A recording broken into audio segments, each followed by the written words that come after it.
Olá, bom dia a todos, a paz do Senhor Jesus Cristo de Nazaré, que Deus te abençoe, te guarde, te ergue e venha te dar vitória a cada jovem, criança, adolescente, homem e mulher, que a graça e a misericórdia do Senhor esteja nas nossas vidas. Desde já você que for entrando no vídeo agora, se inscreva no canal, ative todas as notificações, dê seu like, que é muito importante. Não saia, que no final do vídeo eu estarei orando pela tua vida, casa, família. Dê seu pedido de oração aqui nos comentários, que nós estaremos orando aqui direto deste monte, em nome de Jesus. Acompanhe conosco. Eu morri acreditando que conhecia Maria Madalena, até encontrá-la no inferno. Meu nome não importa. O que importa é que sou pastor há 23 anos, formado em teologia, com uma igreja de 600 membros no interior de São Paulo. E o que vou contar vai abalar tudo o que você pensa sobre conversão, perdão e eternidade. Durante uma hora inteira, meu coração parou, minha respiração cessou. E nessa hora, eu vi coisas que mudariam para sempre minha compreensão sobre a vida espiritual. Coisas que me obrigariam a repensar cada sermão que preguei, cada aconselhamento que dei, cada oração que fiz. Se isso cutucou algo em você, escreva agora. Quero a verdade. Antes daquela quarta-feira de março, minha vida seguia uma rotina que eu acreditava ser abençoada. Toda manhã, às 5h30, eu me sentava no meu escritório pastoral com uma xícara de café. O cheiro forte do café misturado com o odor de madeira velha dos móveis criava uma atmosfera que eu associava à presença de Deus. Mas a verdade é que minha xícara sempre esfriava enquanto eu preparava sermões. Sempre. Como se até o café soubesse que algo estava errado com minha devoção. O ventilador do escritório fazia um ruído constante. Um zumbido baixo que eu usava para abafar minhas orações. Não porque quisesse privacidade, mas porque no fundo eu sabia que minhas palavras tinham se tornado mecânicas, repetitivas, vazias. O som daquelas pás girando se tornou trilha sonora da minha hipocrisia silenciosa. Todas as noites, às 10 horas, eu verificava as estatísticas de crescimento da igreja no meu computador. O brilho azul da tela iluminava meu rosto enquanto eu contava membros, dízimos, frequência nos cultos. Meus dedos digitavam números com a precisão de um contador, não de um pastor. E eu sentia uma satisfação estranha, quase física, quando os números subiam. Uma satisfação que me incomodava, mas que eu nunca admiti em voz alta. O problema é que eu evitava encarar uma verdade simples. Minha oração tinha se tornado distante, fria, calculista. Eu falava com Deus como quem negocia contratos, não como quem busca intimidade. E isso me assombrava nas madrugadas, quando o silêncio da casa gritava mais alto que minhas desculpas. Se você já sentiu esse chamado, diga: abre meus olhos. Foi numa quarta-feira de culto de oração que o primeiro sinal apareceu. Eu estava no púlpito, preparando-me para a mensagem, quando abri minha Bíblia para buscar um versículo sobre prosperidade. Mas ela não abriu onde eu queria. As páginas se viraram sozinhas, como se uma brisa invisível as tivesse tocado, e pararam exatamente em Apocalipse 20, versículo 14. E a morte e o inferno foram lançados no lago de fogo. Esta é a segunda morte. Eu nunca tinha sublinhado essa passagem. Nunca. Mas ali estava, destacada com tinta vermelha que eu não me lembrava de ter usado. O papel tinha uma textura diferente naquele ponto, como se alguém tivesse pressionado a caneta com mais força. E o estranho é que a tinta parecia fresca, quase úmida ao toque. Meus dedos começaram a formigar. Primeiro as pontas, depois a sensação subiu pelo braço direito como uma corrente elétrica fraca. Não era dor. Era como se minha circulação tivesse parado por alguns segundos, deixando minha pele adormecida e estranhamente sensível ao mesmo tempo. Por que minha Bíblia se abriu exatamente nessa passagem sobre condenação eterna? Porque justamente naquela noite, quando eu planejava falar sobre bênçãos e crescimento espiritual, ignorei o sinal, fechei a Bíblia e preguei sobre prosperidade mesmo assim. Mas durante toda a mensagem, eu sentia como se alguém estivesse me observando. Não os fiéis sentados nos bancos. Algo mais. Algo que fazia o ar da igreja parecer mais denso, mais pesado. Como se uma presença invisível tivesse se instalado entre as colunas de concreto. O suor escorria pela minha camisa social, mas não era o suor normal do calor. Era frio, grudento, e trazia um cheiro metálico que eu não conseguia identificar. Minha voz saía firme, mas por dentro eu sentia um vazio crescente, como se cada palavra que eu falava me distanciasse mais de Deus. Se acredita que a consciência continua, escreva "Eu acredito". 2 semanas depois, durante a oração final de um culto de domingo, aconteceu. Eu estava de pé no púlpito, com os olhos fechados, fazendo a oração de encerramento. Minhas palavras eram as de sempre. Pai nosso que estás nos céus, santificado seja o teu nome. Foi aí que a dor começou. Primeiro, foi como se alguém tivesse colocado uma pedra no centro do meu peito. Pesada, fria. Ela pressionava por dentro, dificultando minha respiração. Tentei continuar orando, mas as palavras saíam entrecortadas, forçadas. Depois, a dor se irradiou para o braço esquerdo. Não era como as dores de infarto que eu já tinha visto em filmes. Era diferente, mais sutil. Como se algo dentro de mim estivesse sendo desconectado, cabo por cabo, nervo por nervo. Minha visão começou a embaçar. As luzes do teto da igreja se transformaram em pequenos halos dourados que pulsavam no ritmo da minha respiração. O som das vozes dos fiéis, respondendo "Amém", ficou distante, abafado, como se viesse de debaixo d'água. Venha a nós o teu reino. Essas foram as últimas palavras que consegui pronunciar antes de desabar. Eu caí, literalmente caí. O carpete vermelho do púlpito arranhou meu rosto quando eu desabei. Senti o tecido áspero contra minha pele, um contraste estranho com a suavidade crescente que tomava conta do resto do meu corpo. Era como se eu estivesse afundando em algodão, enquanto meu rosto ainda tocava a realidade física.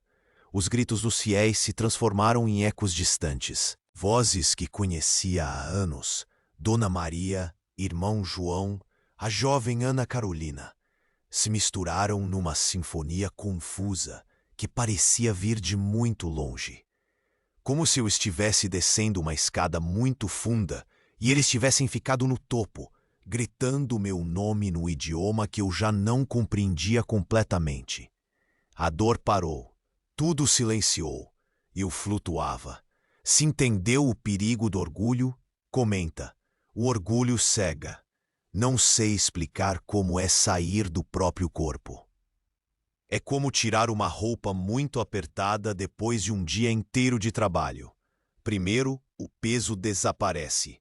Depois, a noção de temperatura. Você não sente mais calor nem frio. Apenas uma neutralidade estranha que não é nem confortável nem desconfortável. Apenas diferente. Eu me vi deitado no chão do púlpito. Meu corpo estava imóvel, com os olhos fechados e a boca entreaberta. Irmão Carlos, um dos diáconos, estava ajoelhado ao meu lado, checando meu pulso. Sua testa franzida e os lábios se movendo numa oração silenciosa me mostraram a gravidade da situação antes mesmo que eu compreendesse o que estava acontecendo. O tempo se esticou como um elástico velho. Segundos pareciam horas.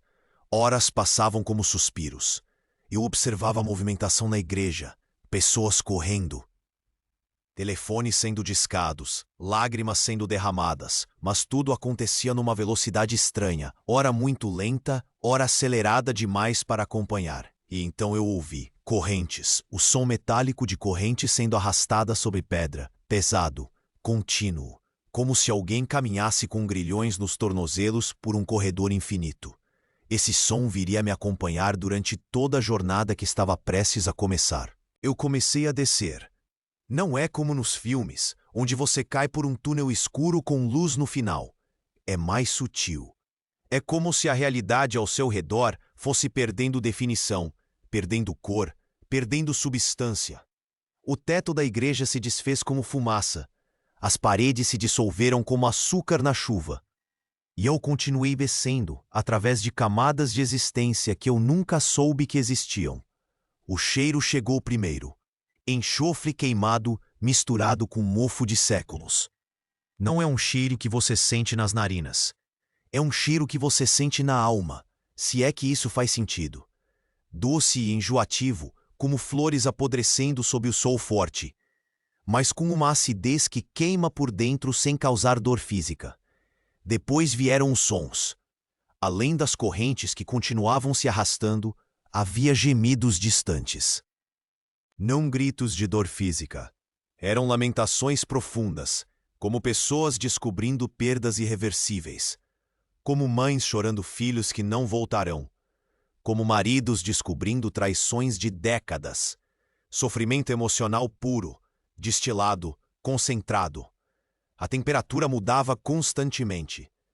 Ora um calor seco que ressecava minha garganta instantaneamente, ora um frio úmido que penetrava até os ossos. Mas o pior era quando as duas sensações se alternavam rapidamente, criando uma confusão térmica que desorientava completamente minha percepção do espaço. Se precisa romper com o engano, escreve: livra-me do engano. O ar tinha densidade, era como respirar xarope. Cada inalação exigia esforço, e o oxigênio não parecia nutrir meus pulmões como deveria. Era um ar carregado de história, de palavras não ditas, de arrependimentos tardios. Um ar que pesava não apenas nos pulmões, mas na consciência. A luz era o mais perturbador. Uma luz avermelhada que não iluminava. Ao contrário, ela parecia tornar as sombras mais profundas, mais definidas. Era como se a escuridão tivesse substância própria e usasse aquela luz vermelha apenas para se mostrar melhor, para se exibir em toda a sua crueldade. Meus pés tocaram o chão, ou algo que eu interpretei como chão. Era uma superfície irregular que alternava entre pedra áspera e algo viscoso que prefiro não identificar. Mudava a cada passo, ora dura como concreto, ora macia como lama, ora pegajosa como mel félio. Cada passo era uma surpresa desagradável para os sentidos.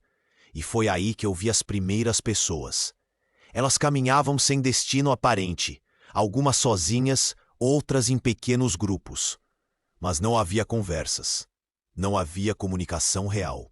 Cada uma estava presa em sua própria bolha de lamentação, revivendo continuamente as escolhas que as trouxeram até ali. Reconheci alguns arquétipos. Um comunicador que havia sido querido por multidões estava ali, tentando falar, mas produzindo apenas gemidos guturais. Suas cordas vocais não funcionavam mais. Seu dom da palavra, que ele usara para manipular fiéis em benefício próprio, havia sido removido. Ele abria a boca desesperadamente, gesticulava com as mãos, mas nenhum som inteligível saía. Uma artista venerada caminhava com as mãos queimadas, incapaz de criar qualquer coisa. Suas músicas haviam desviado milhares da verdadeira adoração, exaltando a sensualidade em lugar da santidade. Agora suas mãos, instrumentos de sua rebelião artística, eram apenas fontes de dor contínua. Um líder confiante estava curvado sob um peso invisível, carregando correntes que aumentavam de tamanho a cada passo. Ele havia conduzido sua congregação ao erro doutrinário por orgulho intelectual, preferindo aplausos humanos à correção divina. Agora, carregava literalmente o peso de cada alma que desviou. Se você está comigo até aqui, diga: a verdade liberta. Cada um carregava as consequências exatas dos talentos que perverteu na terra. Essa era a regra ética daquele lugar. Não havia tortura arbitrária ou sofrimento gratuito. Havia justiça. Justiça perfeita, implacável, mas perfeitamente adequada a cada caso. E foi andando por aqueles corredores de pedra úmida, ouvindo o arrastar constante das correntes e respirando aquele ar denso de arrependimento tardio, que ouvi alguém que jamais esperaria encontrar ali. Ela estava de costas para mim, mas reconheci imediatamente. A postura curvada, os cabelos longos que haviam um dia tocado os pés de Jesus, a maneira delicada como segurava um objeto nas mãos. Maria Madalena, a mulher que ungiu os pés do Salvador, a primeira a vê-lo ressuscitado, a que havia sido libertada de 7 demônios e se tornado uma das mais devotas seguidoras de Cristo. Mas por que ela estava ali? Por que estava naquele lugar de lamentação eterna? Quando ela se virou e nossos olhos se encontraram, eu vi algo que jamais esquecerei. Suas lágrimas não eram de arrependimento, eram de amargura, de raiva, de alguém que havia encenado uma conversão por décadas, mas nunca havia entregado verdadeiramente o coração. Em suas mãos, ela segurava o frasco de alabastro, o mesmo frasco que havia usado para ungir Jesus, mas agora estava vazio, completamente vazio. E sua expressão revelava que ela sabia que nunca mais poderia enchê-lo novamente. Eu parei. Respirei fundo aquele ar pesado. E compreendi algo que abalaria os fundamentos de tudo que eu acreditava sobre conversão, arrependimento e salvação. Nem toda conversão aparente resulta em transformação genuína. Ela havia encenado o arrependimento por conveniência social, por aceitação, por benefícios terrenos, mas seu coração permanecera fechado, orgulhoso, impenitente. E agora carregava a eternidade da sua própria farsa. Se esta parte te alcançou, dá um like agora para que eu continue. Quantas outras conversões que presenciei foram igualmente falsas? Quantos batismos e celebrei foram apenas teatro? Quantos testemunhos que aplaudiram em minha igreja eram encenações bem elaboradas? Essas perguntas ecoavam na minha mente, enquanto eu observava Maria Madalena se afastar, carregando seu frasco vazio como um troféu da sua própria hipocrisia. E foi nesse momento de choque e questionamento que eu senti uma presença se aproximar por trás. Uma sombra densa que não projetava a forma definida. Ela se comunicava através de sussurros que vinham de dentro da minha própria mente, não dos meus ouvidos. Palavras que eu ouvia com uma clareza perturbadora, como se fossem meus próprios pensamentos, mas com uma crueldade que eu nunca tivera. Você pode voltar, sussurrou a voz, e ensinar a verdade que ninguém mais ousará ensinar. A promessa era tentadora, sedutora. A ideia de retornar com uma revelação exclusiva, um conhecimento que me elevaria acima de outros pastores, que faria minha igreja crescer exponencialmente, que me transformaria no pregador mais procurado do país. Quantas almas você conduziu ao erro com sua teologia confortável? A pergunta perfurou minha consciência como uma agulha fina. Você realmente acha que sua igreja cresceu porque Deus aprovou suas mensagens? Eu titubeei. Por um momento terrível, eu considerei aceitar a proposta. Parte de mim reconhecia verdades dolorosas naquelas acusações. Minha teologia havia sido, sim, confortável demais. Meus sermões haviam evitado temas difíceis para não ofender dizimistas generosos. Eu havia priorizado o crescimento numérico sobre transformação espiritual genuína. Mas foi aí que eu me lembrei de algo, de um hábito que eu havia desenvolvido nos últimos anos e que, naquele momento, revelou sua verdadeira natureza. Todas as noites, às 10 horas, eu verificava as estatísticas de crescimento da igreja. Não para glorificar a Deus, mas para alimentar meu ego pastoral. Eu priorizava números sobre transformação genuína de vidas. Eu havia transformado o evangelho numa ferramenta de marketing pessoal. As estatísticas eram meu ídolo, os números eram meu Deus. E eu havia levado 600 pessoas a adorar não a Cristo, mas ao meu sucesso ministerial. Se decide mudar hoje, comenta. Novo começo. A revelação foi devastadora. Eu havia me tornado exatamente aquilo que condenava em outros pastores, um mercador da fé. Um vendedor de esperanças falsas, um ídolo vestido de servo. E foi nesse momento de total clareza sobre minha própria hipocrisia que algo extraordinário aconteceu. O arrastar das correntes cessou, o ar denso se dissipou ligeiramente, e uma luz diferente, começou a brilhar no horizonte daquele lugar sombrio. Não era a luz vermelha que distorcia as sombras. Era uma luz dourada, suave, que trazia consigo um aroma que eu não sentia há anos, o aroma da genuína presença divina. E então eu ouvi a voz. Não era sussurro mental como a do acusador. Era uma voz audível, real, que ecoava tanto no ambiente quanto no meu coração. Uma voz que combinava autoridade absoluta com ternura infinita. Justiça perfeita com compaixão inesgotável. Meu amor corrige quem ama verdadeiramente. Essas 7 palavras reordenaram completamente minha compreensão sobre o que estava acontecendo. Eu não estava ali como condenação final. Eu estava ali como correção misericordiosa. Esta experiência não era minha sentença. Era minha oportunidade de salvação de um ministério corrompido. Sua morte temporária salva vidas eternas. A segunda frase me mostrou o propósito divino por trás daquela experiência aparentemente terrível. Deus estava usando minha morte clínica para me mostrar as consequências de um ministério superficial, para que eu pudesse retornar e pastorear com autenticidade transformadora. Volte e ensine arrependimento genuíno, não conforto falso. A terceira frase era minha comissão renovada. Não mais um ministério baseado em crescimento numérico ou satisfação humana, mas um chamado para a pregação que produz transformação real, mesmo que isso signifique igrejas menores e ofertas reduzidas. O impacto dessas 3 frases foi físico. Meu coração, que havia parado há exatos 60 minutos no mundo físico, começou a acelerar novamente. Minha respiração, que havia cessado completamente, retomou seu ritmo natural. A conexão com meu corpo terreno estava sendo restaurada. Eu compreendi.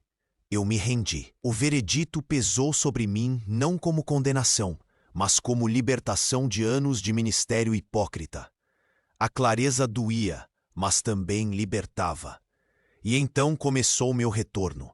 O retorno foi como ser costurado de volta à existência, músculo por músculo, órgão por órgão, nervo por nervo. Primeiro voltou o peso, não o peso do corpo físico, mas o peso da responsabilidade, o peso de cada palavra que eu pregaria dali em diante, o peso de cada alma que Deus colocaria sob meu cuidado pastoral. Era um peso diferente do que eu carregava antes. Não era mais o peso do ego ou da performance. Era o peso sagrado da verdadeira vocação. Depois voltaram os sons, mas não todos de uma vez. Primeiro, o bip intermitente de um monitor cardíaco. Depois, vozes sussurrando. Enfermeiros, médicos, minha esposa. O som era como se viesse de debaixo d'água, distorcido, mas gradualmente ganhando clareza.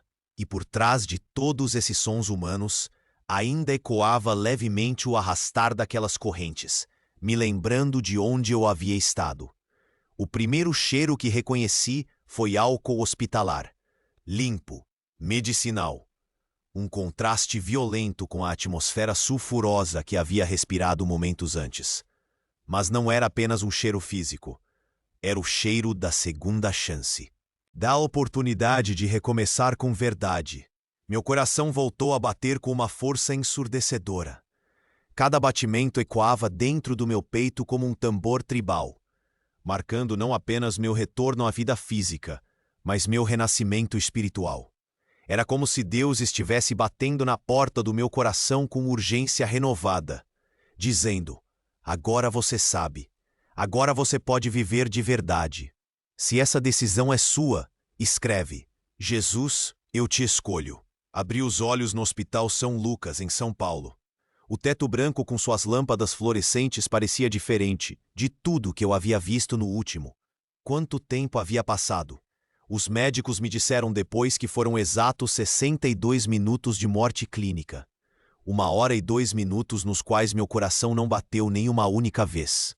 Minha esposa, Márcia, estava sentada na cadeira ao lado da maca, com os olhos vermelhos e as mãos entrelaçadas numa oração silenciosa. Quando nossos olhares se encontraram, Ela começou a chorar. Mas não eram lágrimas apenas de alívio. Era como se ela reconhecesse que o homem que havia morrido não era exatamente o mesmo que estava voltando. Você estava longe, ela disse, tocando minha mão com cuidado, como se temesse que eu pudesse desaparecer novamente. Muito longe. Seus olhos, eles estavam abertos, mas você não estava aqui. Eu apertei sua mão e senti algo que não sentia há anos. Gratidão genuína. Não pela esposa que me apoiava no ministério, mas pela mulher que Deus havia posto ao meu lado para caminhar comigo na verdade. Pela primeira vez em décadas, eu a vi como presente divino, não como complemento pastoral. O médico entrou no quarto com uma expressão que misturava espanto profissional com curiosidade científica. Dr. Henrique era um homem de 50 anos que já havia visto muitas coisas na medicina, mas claramente nunca havia presenciado uma ressurreição literal.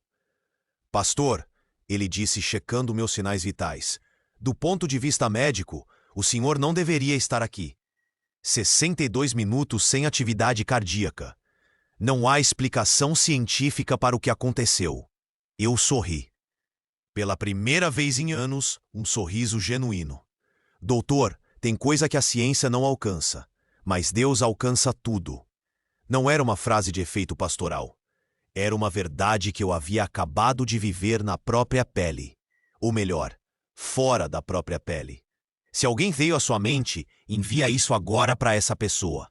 Voltei para casa 3 dias depois. A casa estava exatamente como eu havia deixado, mas eu a via com olhos completamente diferentes. Cada móvel, cada quadro, cada objeto parecia mais real, mais presente. Como se antes eu vivesse numa versão desbotada da realidade, e agora tudo tivesse ganho cor e definição. Meu escritório pastoral, onde eu passava horas preparando sermões e verificando estatísticas, parecia menor, menos importante. A pilha de livros de teologia da prosperidade que ocupava toda uma estante me causava náusea física. Não era mais conhecimento, era veneno disfarçado de sabedoria. Peguei minha xícara de café matinal, a mesma que sempre esfriava enquanto eu me preocupava com números. E desta vez bebi devagar, sentindo o calor descer pela garganta. Saboreei cada gole, porque agora eu sabia que tempo é o presente mais precioso que Deus nos dá. E desperdiçá-lo com ansiedades estatísticas era uma blasfêmia contra a eternidade. A primeira mudança prática aconteceu naquela mesma manhã.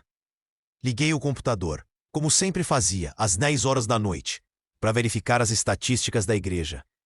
Mas quando a tela azul se acendeu e os números apareceram, eu senti uma repulsa física. O mesmo tipo de náusea que sentia quando respirava o ar denso daquele lugar sombrio.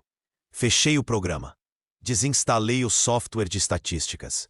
E prometi a Deus que nunca mais mediria sucesso ministerial por números. A partir de agora, a única estatística que importava era quantas vidas estavam sendo genuinamente transformadas. A segunda mudança veio na semana seguinte. Cancelei todas as reuniões administrativas e redistribuí meu calendário pastoral. 70% do meu tempo seria dedicado ao acompanhamento pessoal de cada membro. Não mais reuniões sobre crescimento e estratégias de marketing. Apenas encontros individuais para conhecer a condição espiritual real de cada ovelha. Marcos, um dos líderes da igreja, ficou preocupado. Pastor, se o senhor gastar tanto tempo com cuidado individual, não vai ter tempo para crescer a igreja. Eu olhei para ele com uma clareza que não possuía antes da experiência. Marcos, meu irmão, se as ovelhas não estão sendo realmente cuidadas, não adianta ter um rebanho grande. Prefiro 10 ovelhas saudáveis a 1000 ovelhas doentes. Ele não entendeu na hora, mas entenderia em breve. Se você valoriza relatos sem maquiagem, inscreva-se para caminhar comigo. A terceira mudança foi a mais difícil. Mudei completamente o conteúdo das minhas pregações. Nas primeiras semanas após meu retorno, eu ainda tentava suavizar a transição. Ainda incluía pitadas de prosperidade misturadas com chamadas ao arrependimento. Mas toda vez que eu fazia isso, eu ouvia novamente aquele arrastar de correntes em minha mente. Numa manhã de domingo, 3 semanas após minha ressurreição, eu subi no púlpito com um sermão preparado sobre bênçãos financeiras para os fiéis. Mas quando abri a boca para falar, as palavras que saíram foram completamente diferentes. Irmãos, vocês querem saber a verdade sobre prosperidade? A verdade é que a prosperidade real é ter o coração limpo diante de Deus. É dormir em paz, sabendo que você não está enganando ninguém, nem a si mesmo, nem ao Criador. O silêncio na igreja foi total. 600 pessoas segurando a respiração, esperando eu voltar ao script familiar de sempre. Mas eu não voltei. Quantos de vocês vêm aqui domingo após domingo, cantam louvores com a boca, mas o coração está cheio de amargura? Quantos levantam as mãos na adoração, mas vivem em pecado durante a semana? Quantos dizem amém para os sermões, mas nunca mudaram nenhum hábito sequer? A atmosfera ficou densa. Não era a densidade opressiva daquele lugar sombrio. Era a densidade da verdade, cortando através de anos de auto-engano coletivo. Algumas pessoas começaram a chorar. Outras se levantaram e saíram da igreja. Mas muitas, mais do que eu esperava, permaneceram e choram. Se vocês querem prosperidade real, vamos começar com uma pergunta simples. Quando foi a última vez que vocês pediram perdão a alguém que magoaram? Quando foi a última vez que oraram sem pedir nada, apenas para ficar na presença de Deus? Aquele foi o primeiro sermão verdadeiro que eu preguei em 23 anos de ministério. A quarta mudança aconteceu naturalmente. Estabeleci 2 horas diárias de oração contemplativa. Não oração de pedidos ou intercessões programadas. Apenas silêncio na presença de Deus. Apenas escuta. Foi difícil no início. Minha mente, acostumada com a agenda frenética de um pastor ocupado, resistia ao silêncio. Mas gradualmente, eu aprendi a escutar a voz suave de Deus falando através da quietude. E essa voz me guiava em cada decisão pastoral, em cada aconselhamento, em cada palavra pregada. Se você precisa de um confronto honesto consigo mesmo, comenta: livra-me do engano. A quinta mudança foi a criação de um processo rigoroso de acompanhamento pós-conversão. Toda pessoa que manifestasse interesse em se converter passaria por 6 meses de mentoria individual antes do batismo. Não mais batismos em massa baseados em emoção momentânea. Cada conversão seria avaliada pelo fruto que produz, não pela lágrima que derrama. Essa mudança gerou resistência. Muitos membros antigos reclamaram que eu estava dificultando a salvação. Alguns líderes sugeriram que esse rigor espantaria novos convertidos. Mas eu havia visto o resultado de conversões superficiais. Havia visto para onde leva o arrependimento falso. Irmãos, eu expliquei numa reunião de liderança. Não é crueldade exigir evidência de transformação. É misericórdia, porque conversão falsa é pior que nenhuma conversão. Implementei mentores para cada novo convertido. Pessoas maduras espiritualmente que acompanhariam o processo de transformação mês a mês, observando não apenas frequência aos cultos, mas mudanças reais de caráter, atitudes e prioridades.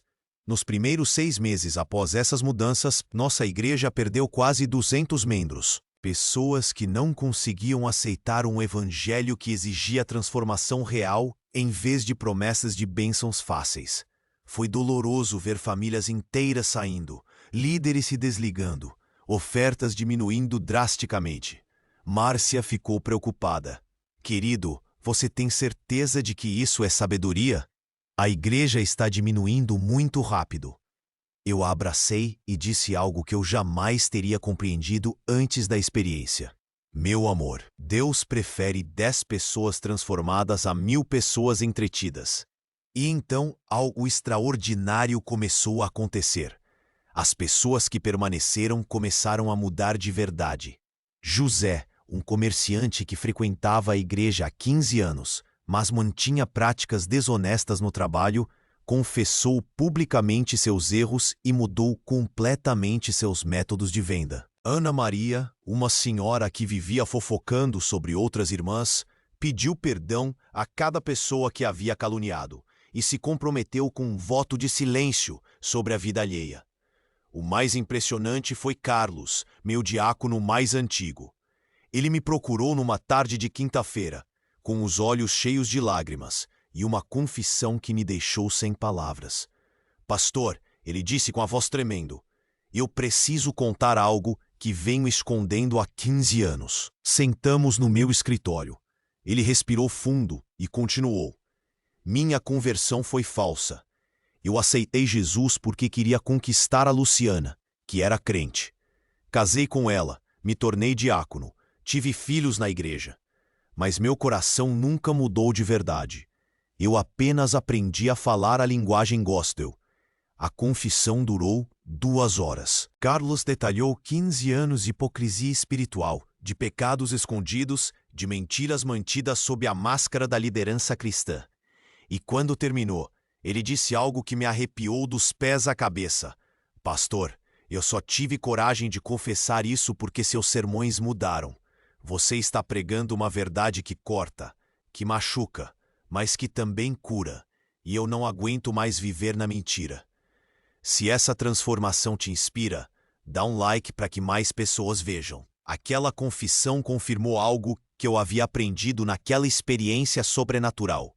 Nem toda conversão aparente resulta em transformação genuína, mas também confirmou algo ainda mais poderoso. A pregação da verdade, mesmo que dolorosa, tem poder para quebrar máscaras espirituais que foram construídas ao longo de décadas.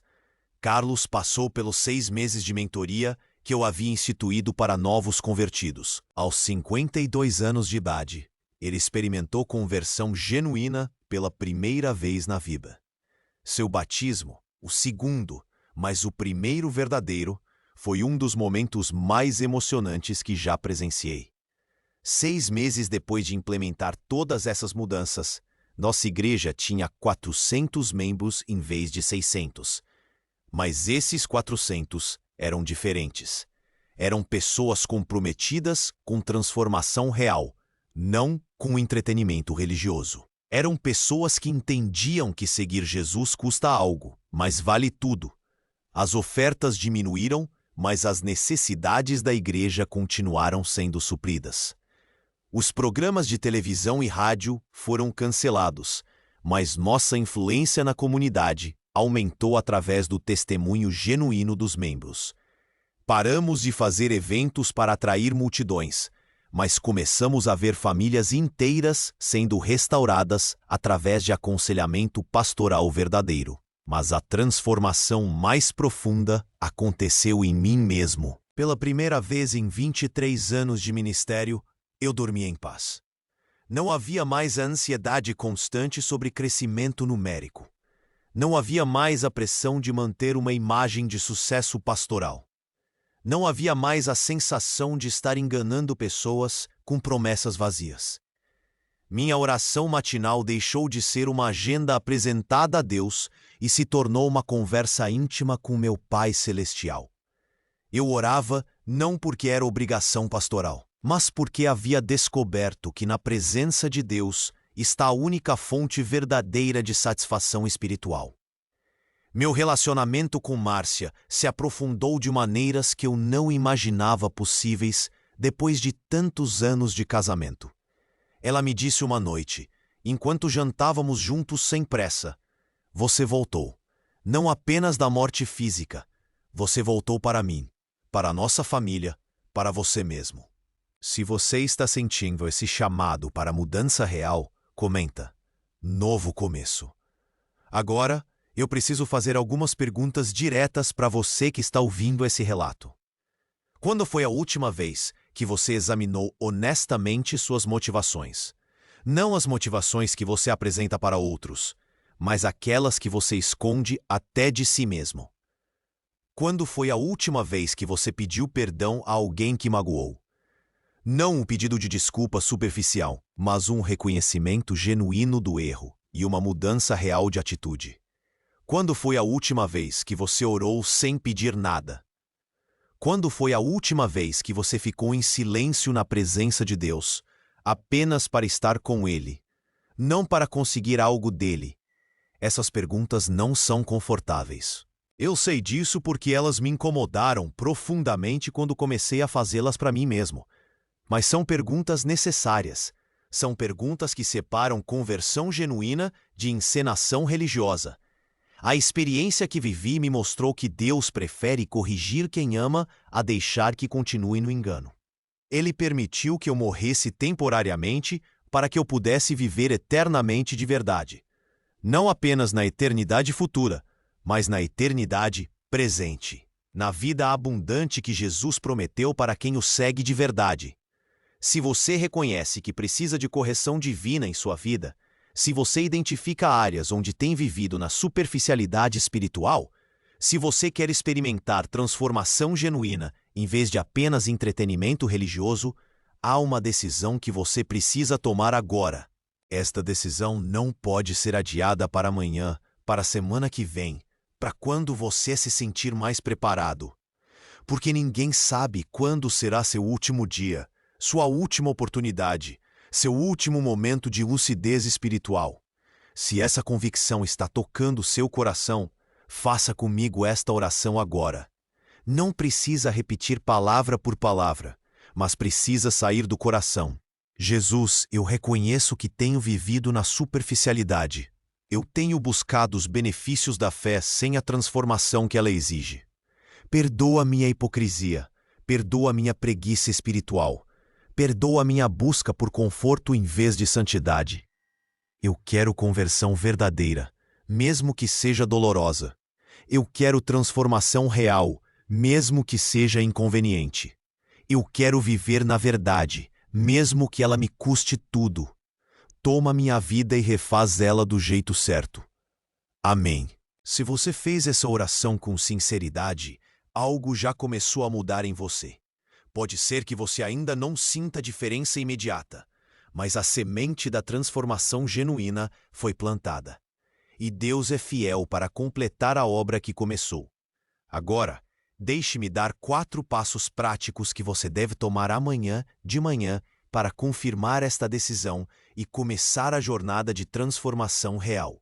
Primeiro, leitura. Amanhã leia Apocalipse, capítulos 2 e 3. São as cartas de Jesus às 7 igrejas. Leia meditando sobre correção divina às comunidades que perderam o primeiro amor. Procure semelhanças entre essas igrejas e sua própria vida espiritual. Anote as correções que Jesus faz e pergunte-se quais se aplicam a você. Segundo, atitude. A partir de amanhã, examine as motivações reais por trás de cada decisão que você toma. Antes de cada ação, pergunte-se: isso glorifica a Deus ou alimenta meu ego? Seja brutalmente honesto com você mesmo. É melhor doer agora e ser curado que continuar na ilusão e descobrir a verdade tarde demais. Terceiro, renúncia. Abandone a necessidade de aprovação humana. Pare de buscar reconhecimento externo como validação de sua espiritualidade. Deus não está impressionado com o que impressiona pessoas. Ele está interessado no que acontece quando ninguém está olhando. No que você faz quando não há plateia para aplaudir. Quarto, pessoa. Procure alguém mais maduro espiritualmente para prestar contas semanalmente sobre sua vida devocional e suas decisões. Não alguém que vai concordar com tudo o que você diz, mas alguém que vai te desafiar a crescer de verdade. Humildade suficiente para aceitar correção é marca de quem quer transformação genuína. Se você vai começar essa jornada amanhã mesmo, escreve nos comentários: Jesus, eu te escolho. Mas antes de terminar este relato, preciso contar algo que aconteceu 6 meses depois de implementar todas essas mudanças na igreja. Eu descobri que um dos meus líderes mais confiáveis, o irmão Pedro, que estava conosco há mais de 15 anos e coordenava um dos nossos ministérios mais importantes, havia falsificado sua conversão desde o início. A confissão dele revelou algo ainda mais perturbador sobre nossa igreja. Algo que mexeu com as estruturas mais profundas de tudo que construímos ao longo dos anos. Mas isso Isso é uma história para outro momento. Uma história que vai mostrar como a transformação verdadeira às vezes exige que demolimos estruturas inteiras que pareciam sólidas, mas eram construídas sobre areia. Se você quer saber o que Pedro confessou e como isso mudou completamente minha visão sobre liderança cristã, sobre discipulado verdadeiro e sobre os perigos ocultos que existem até nas igrejas mais aparentemente prósperas, fica atento aos próximos relatos aqui no Testemunho da Fé, porque a jornada da transformação verdadeira está apenas começando. E o que você ouviu hoje foi apenas o primeiro passo de uma caminhada que vai exigir coragem, humildade e disposição para enfrentar verdades ainda mais desafiadoras. Até lá, lembre-se, Deus corrige quem ama. E se Ele está te corrigindo através deste relato, é porque você é amado por Ele de uma maneira que talvez você ainda não compreenda totalmente. Mais um vídeo. Peço aos irmãos que deixem seu comentário, sua opinião, o que você achou deste vídeo que você viu agora. Deixe seu pedido de oração. Não se esqueça de deixar seus pedidos de oração. Sua casa, a família estará incluída nos meus pedidos de oração, que nós estaremos orando pela sua vida, a casa, a família, onde você estiver, você do Rio de Janeiro, você de São Paulo, Minas Gerais. Deixa no comentário de onde você é aí, para nós orarmos pela sua vida. Deixe seu nome, seus pedidos de oração, sua família, que nós estaremos clamando. Jeremias 33:3 vai dizer: clamas a mim e responder-te-ei, anunciar-te-ei coisas grandes e firmes que não sabes. E eu vou orar, eu vou interceder pela tua vida. Eu sei que o Espírito Santo, neste dia chamado hoje, estará fazendo a obra dele em nome de Jesus sobre a tua vida. Oremos. Pai nosso que estás no céu, santificado seja o seu nome. Venha a nós o seu reino, seja feita a sua vontade, assim na terra também como no céu. O pão nosso de cada dia vos dai hoje. Perdoai, meu Pai, as nossas dívidas, assim como nós perdoamos os nossos devedores. Não nos deixe cair em tentação, mas livrai-nos do mal. Pois teu reino é o poder, a honra e a glória seja dada para sempre. Bendito Deus, poderoso, magnífico, eterno e bondoso Pai. Pai Celeste, neste dia chamado hoje, queremos clamar, adorar e glorificar ao teu santo nome, porque sabemos que o Senhor é fiel, o Senhor é justo, o Senhor é o príncipe da paz. Agindo o Senhor, quem impedirá? Deus Todo-Poderoso, neste dia chamado hoje, clamamos e adoramos o teu santo nome, porque sabemos que o Senhor é digno de toda honra, glória e louvor. Pai Celeste, eu entro na tua presença, meu Pai, entregando a cada servo e serva tua, a cada pedido de oração, Deus, a cada família, a casa, o Espírito Santo, Senhor amado, representado aqui, glória seja dada ao teu nome. Vai visitando, jogando todo o mal por terra, toda a seta do adversário, aquilo, meu Pai, que tenta atingir, que venha jogar, meu Pai amado, um bloqueio mental na vida, na casa, na família. Espírito de depressão vai jogar no por terra. Espírito Santo do Senhor, nesta hora, eu creio que o Senhor está levantando, já está, meu Pai, capacitando servos e servas tuas, com grande poder e autoridade. O Senhor disse na sua palavra: eu vos dei poder para pegar em serpentes e em escorpiões, e se beber alguma coisa mortífera, não nos fará dano algum. Eu creio na tua palavra, eu creio que o Senhor está conosco. Deus Todo-Poderoso, que nesta hora a tua glória, meu Pai, o teu poder venha se manifestar a cada servo e serva tua que me acompanha nesta hora, a cada um do Rio de Janeiro, da onde eu resido, a cada, meu Pai amado, pessoa de São Paulo, Minas Gerais, Tocantins, Rio Grande do Sul, Santa Catarina, Amapá, Macapá, Deus Todo-Poderoso, a cada pessoa de Rondônia, Brasília, Espírito Santo do Senhor, Deus Todo-Poderoso, Paraíso, Bahia, Fortaleza, Ceará.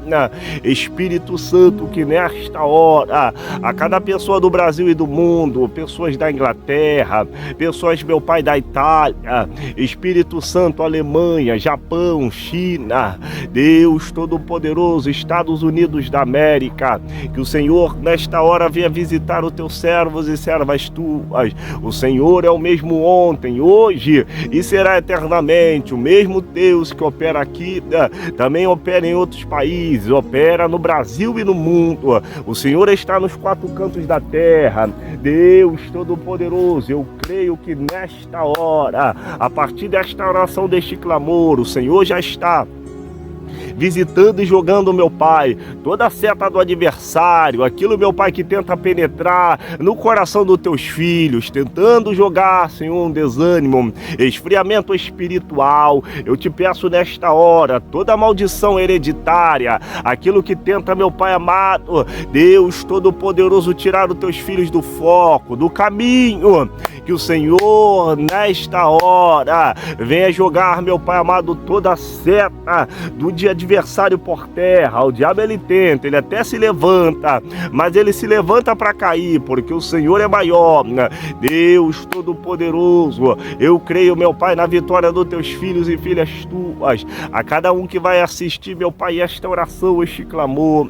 Eu creio, meu Pai, que nesta hora o Senhor está levantando com as tuas mãos fortes e poderosas. O fraco vai se tornar forte, o triste vai se tornar alegre, porque a alegria do Senhor é a nossa força, é o Senhor que faz a obra. Deus Todo-Poderoso, que nesta hora, meu Pai, em nome de Jesus Cristo de Nazaré, vai tocando do alto da cabeça à planta dos pés. Não deixe os teus filhos desanimar, ou parar, ou retroceder na tua obra. A caminhada é longa, o Espírito Santo opera na minha vida e na vida daqueles que crê, que acreditam na tua promessa. Deus Todo-Poderoso, veremos, Senhor amado, Senhor, assentado no sublime trono, mas, Senhor amado, para isso nós devemos, Senhor amado, continuar na tua caminhada. Devemos olhar para o Alfa e Ômega, que é o Senhor que está. O Senhor é onisciente, onipotente, onipresente. Todo o poder está, meu Pai, nas tuas mãos.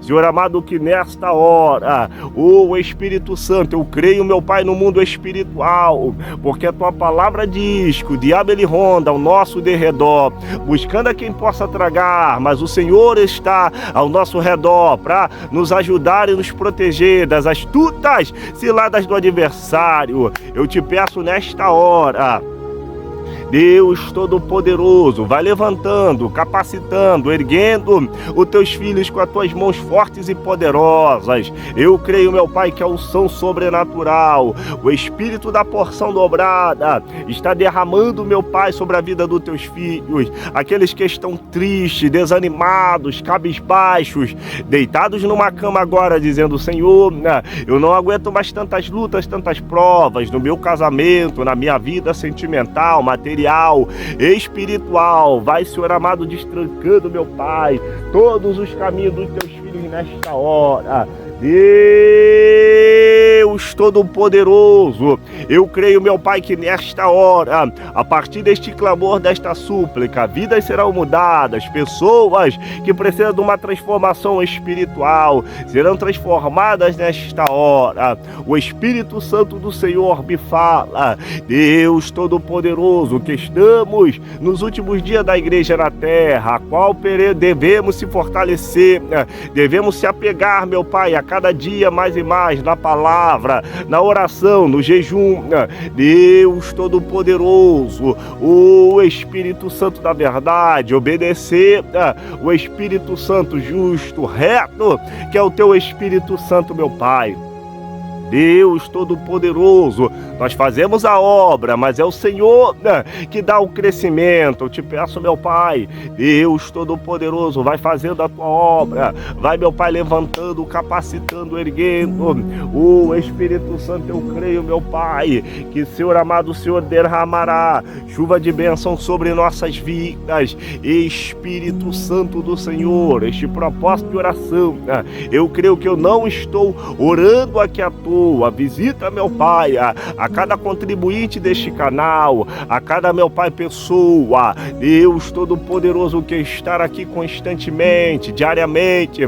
Toma a tua filha, irmã Igma, nas tuas mãos, abençoa a tua filha, vai dando vitória, repreende todo o mal, toda a seta do adversário. O Espírito Santo, teu filho Ian, meu Pai, ele entrega o teu servo nas tuas mãos, vai dando vitória, repreendendo todo o mal, toda a seta do adversário, a família dos teus filhos, meu Pai, e filhas tuas, Deus Todo-Poderoso, vai, meu Pai, jogando por terra, teu filho Pedro, ele entrega nas tuas mãos, Deus amado e querido, visita, meu Pai, teu servo, repreendendo todo o mal, toda a seta do adversário, aonde o teu filho estiver, ergue ele, meu Pai, com as tuas mãos fortes e potentes. Eu creio que neste dia chamado hoje haverá, meu Pai, teu sobrenatural. Aqueles que não conseguem enxergar uma luz do fim do túnel, o Senhor é a luz, o Senhor, Deus Todo-Poderoso, é a luz que vê ao mundo. O mundo estava em escuridão, as pessoas já estavam desacreditadas, mas o Senhor disse: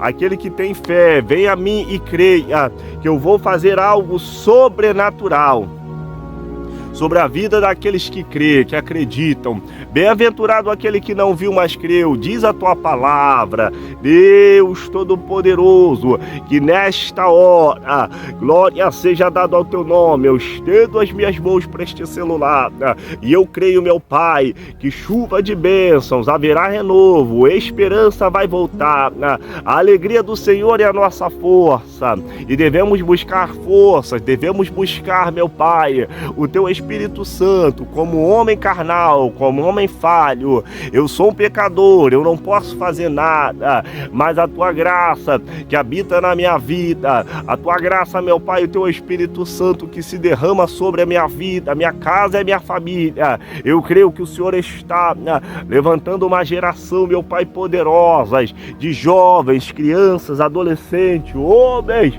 e mulheres capacitados, que venham fazer a tua obra, Deus Todo-Poderoso, em nome de Jesus Cristo de Nazaré. Eu quero lhe entregar a tua filha, irmã Miriam, meu Pai, nas tuas mãos, mais uma contribuinte do canal. Visita a tua filha, vai dando vitória, repreende todo o mal, toda a seta do adversário, aonde a tua filha estiver, vai, meu Pai, repreendendo tudo aquilo que não provém de ti. Eu não conheço a tua filha pessoalmente, mas eu sei que a tua filha é uma bênção, a tua filha foi chamada para fazer uma grande obra. A tua palavra, ela é viva e eficaz, e ela é muito justa, e diz, porque muitos são chamados, mas poucos são os escolhidos. Deus Todo-Poderoso, eu lhe entrego a tua filha, irmã Débora, meu Pai, nas tuas mãos. Toma sua filha Melissa, seu esposo, sua casa, sua família. Repreende todo o mal, toda a seta do adversário, que aonde a tua filha estiver, a graça e a misericórdia venha estar, meu Pai, sobre a vida da tua serva. Vai fazendo a tua obra, derramando, meu Pai, a tua glória e o teu poder sobre a vida da tua filha, Senhor. Deus Todo-Poderoso, a cada pessoa, meu Pai, que vai ouvir e ver esta oração, eu lhe entrego nas tuas mãos a cada pedido de oração.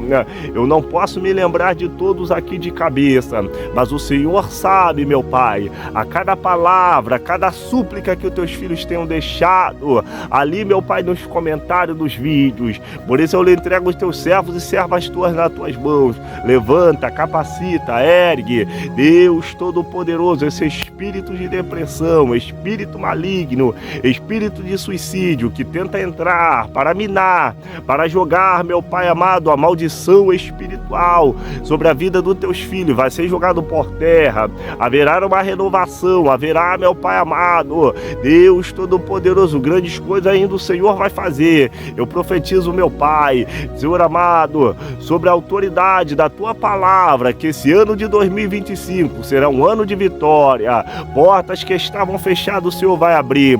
Cadeados que estavam trancados, o Senhor vai destrancafiar nesta hora. E a glória do Senhor vai resplandecer de uma forma tão linda e tão bela, que os teus filhos terão que ver a tua glória resplandecendo. O Espírito Santo, e aqueles, meu Pai, que dizem que não vai acontecer, que teus filhos não vai prosperar, vai ter que ver a vitória, meu Pai, dos teus filhos nesta hora, sendo, meu Pai, concretizadas sobre a vida de cada um, vai dando vitória, derrama a tua glória. Nos livra, Senhor, do homem sanguinário, da bala perdida, dos assaltos e dos acidentes. Deus, que nós viemos ser prósperos, que nós viemos, meu Pai, Deus Todo-Poderoso, ser protegidos pela Tua graça e pela Tua misericórdia. Eis, meu Pai, que as mãos do Senhor não está encolhida para que não possa salvar, nem os seus ouvidos agravados para que não possas ouvir.